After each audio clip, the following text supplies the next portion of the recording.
전국의 탈핵 관련 단체들이 대선 선거운동에 맞춰 경주에서 핵발전 중단의 날을 선포했습니다. 후쿠시마 참사에서 보여지듯 위험한 핵발전은 인류의 생명과 안전을 위협할 수 있다고 밝혔습니다. 하지만 주요 대선 후보들은 탈핵에 대한 정책과 인식이 매우 부족하다며 비판의 목소리를 높였습니다. 김영일 기자입니다.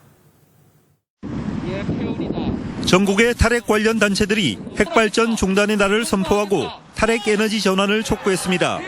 일본 후쿠시마 원전 참사처럼 핵발전소에서 사고가 발생할 경우 국가의 존망을 좌우할 큰 재앙이 될 수 있다고 밝혔습니다. 하지만 대통령 선거에 나선 주요 대선 후보들에게서 탈핵에 대한 의지는 찾아볼 수 없고 심지어 핵발전 진흥을 주장하는 후보도 있다고 비판했습니다. 탈원전 정책을 정쟁의 빌미로 공격 대상으로만 삼으려는 그런 시도가 계속되고 있습니다. 그러나 핵발전은 탄소 중립의 대안도 될 수 없고 핵 발전으로 인한 여러 가지 피해, 그다음에 핵 폐기물 처분의 문제 이런 것들은 전혀 제대로 논의되고 있지 않습니다. 핵산업계의 위험한 현실에 대한 비판도 잇따랐습니다. 월성원전 내 사용 후 해결료 저장소와 폐수지 저장 탱크 등에서 방사성 물질이 새고 있다는 사실이 밝혀진 만큼 노후 원전을 즉시 조기 폐쇄해야 한다고 주장했습니다.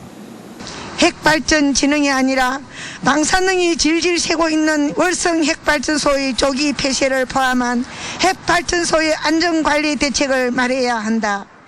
또 더 이상 지역민들의 희생을 강요하지 말고 전기 사용량이 가장 많은 수도권에 핵발전소를 지으라고 주장했습니다. 전기는 서울, 경기를 포함한 수도권에서 가장 많이 사용하는 반면 핵발전소는 일부 지역에 밀집돼 있는 이러한 상황에서 우리 동네 서울에 핵발전소 건설 찬성하십니까? 라는 캠페인을 진행하고 있습니다.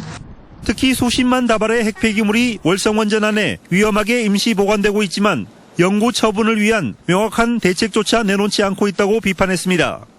핵폐기물 대책이 없지 않느냐, 어떻게 하겠느냐라고 물으면 어이없는 답을 합니다. 핵폐기장 짓기 어렵지 않다. 돈을 많이 주면 된다. 이 밖에도 정부가 소형 모듈 원자로 개발을 위해 경주에 원자력 연구단지를 조성하고 있지만 안전하지도 않고 경제성도 없다며 즉시 사업을 중단하라고 요구했습니다. MBC 뉴스 김형일입니다.